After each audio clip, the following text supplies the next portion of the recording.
Good morning, guys. Welcome to Lost Phoenix Gaming.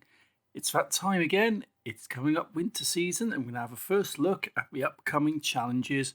And I'll be showing you some tunes and cars to use to help you complete this season. First off, let's have a look at the percentages. For 50%, you have the Ferrari F40 competition, and for 80%, you have the Bugatti Divo. Next up, we've got the weekly photo challenge, BuddyUp. Take a photo of your car with another player or drivatar. Okay, that's pretty straightforward. Literally a case of going into the game, having a drive around, and you see someone, whether it be online or offline, just take a picture. You could do something like this, which I submitted for the Flight of Fancy Airstrip challenge, or even simply just go into an event and as soon as you start off, go into photo mode and just take a group photo. That will count because drivatars do count. You can see I did one of these ages ago. For the weekly Forzathon, we've got a true professional. Own and drive the Ford Capri RS 3100. Take the Ford Capri out for a 10-mile drive. That's, again, pretty simple. Not the hardest thing in the world. And use a Ford Capri to earn a total of 9 stars from speed zones. Earn 8 great skill chains. Again, that's pretty straightforward. Take it on a decent run round, or maybe take it over the hills. That will definitely sort that one out. I have done a tune for this one, and the details are up here on the screen. So grab the share code from there and you're away. Next up, we've got the trial, Saved by the Bell, the reward being a Hummer H1, and the winter games for a Renault Clio. So first up, you've got the trial, A-Class 800 Max Heavy Hitters. This is a bit of an iffy one because half the cars in the garage are classed as heavy hitters and there's no way of really filtering them, but this is a cross-country event, and one of the eligible cars is the TrackHawk, the Jeep Grand Cherokee TrackHawk, which is one of the best cars you can get for cross country. And I've got this A800 off-road tune. It's the same as the one I've used before, but I've just had to go through everything. So when you get banned, all of your content gets blocked even after you come back. Next up, Mortimer Gardens for the seasonal games. B-Class 700 Hot Hatch. Again, this is going to be quite an interesting one considering it gets pretty deep with the snow around Mortimer Gardens, but I've decided to go for a pretty accessible car. I've used this before, and again, I've remade my tune. So if you've got my tune for this from before, it will work. Don't worry about it. This is just a V2 edition, you know. So it's seasonal for the Volkswagen Golf R32. Very cheap on the auto show if you don't already own it. And this is probably the best you're going to get when it comes to doing the Playground Games event in the winter. Next up, we have PR Stunts, Rail Yard Ramp, Bamber Dunes, and Crescent. So that's the danger sign, the speed trap, and the speed zone.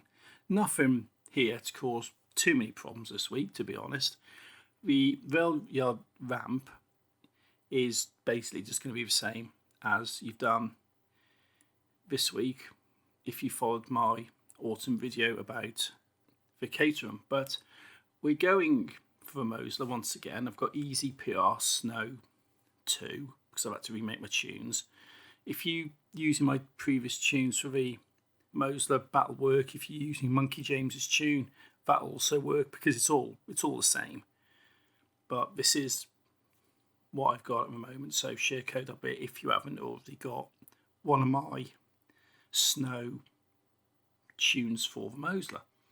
And like I said, we've got the Rail Yard Ramp, and for this the season objective is 236 metres, which isn't too difficult to be fair, but you will need to take a little bit of a run up for this, and it's just a case of trying to keep it straight, try and keep it nice head on for a ramp and make the jump.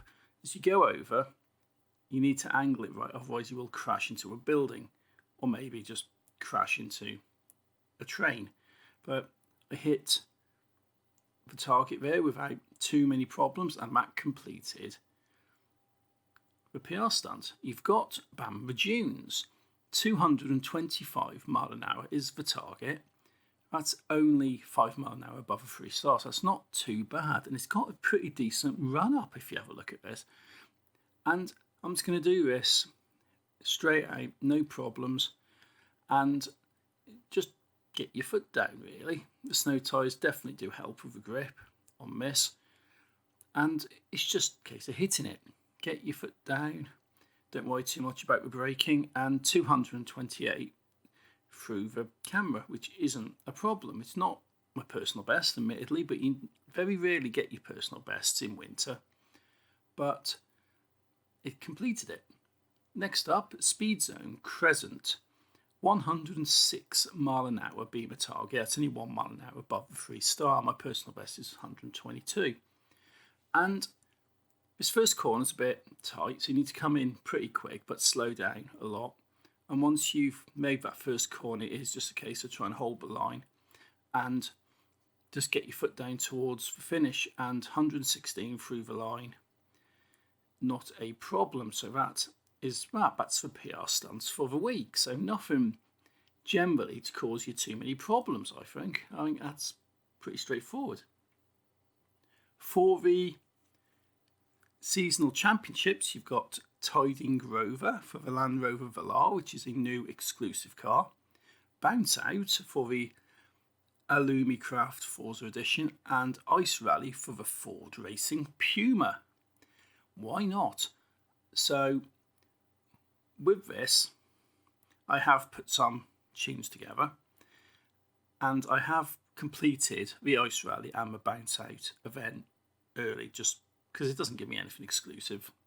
The Rover challenge I'm not touching whatsoever until the season goes live. So the Land Rover one, I have had a quick look, but I haven't actually done any of the races. So Land Rover A-Class, Tiding Rover. You get the Land Rover Velar for this, as I've said before, and this event consists of 3 races.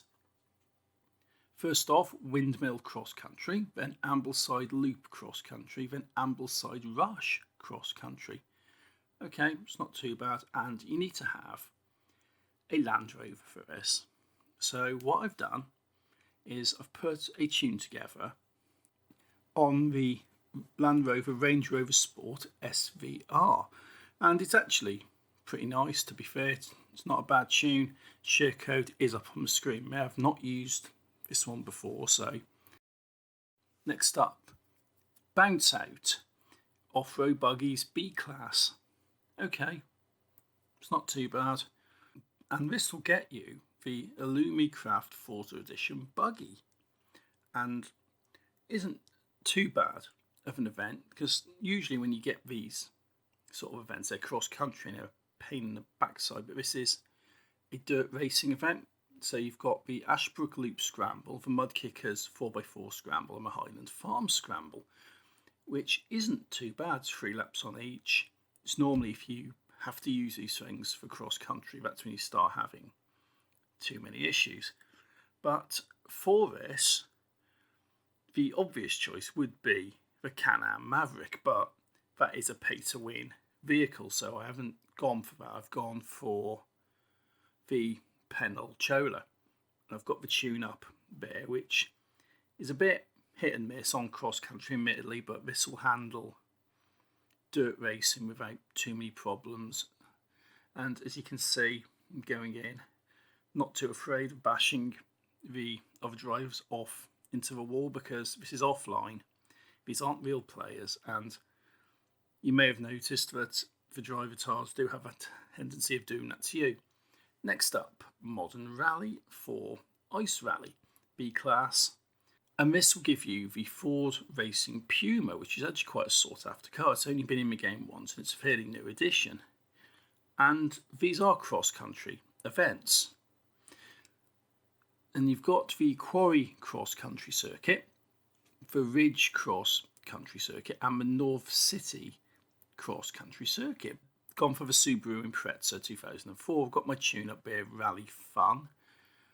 If you had my Winter Rally tune, this is exactly the same. I've just renamed it, but this is a pretty decent car. It's not available in the auto show as far as I'm aware, but it sells for about 800,000 at the moment on the auction house, and there's plenty of them around, and it's pretty much one of the best cars you can get for this. And I've got an interesting bit of overtaking there, but it does the job and gets me into first place. So that is basically it for the week, guys.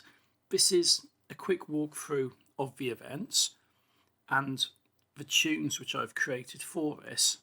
If you guys are wondering what cars to use, by all means give these a try, pop some of my tunes on it, see what you think.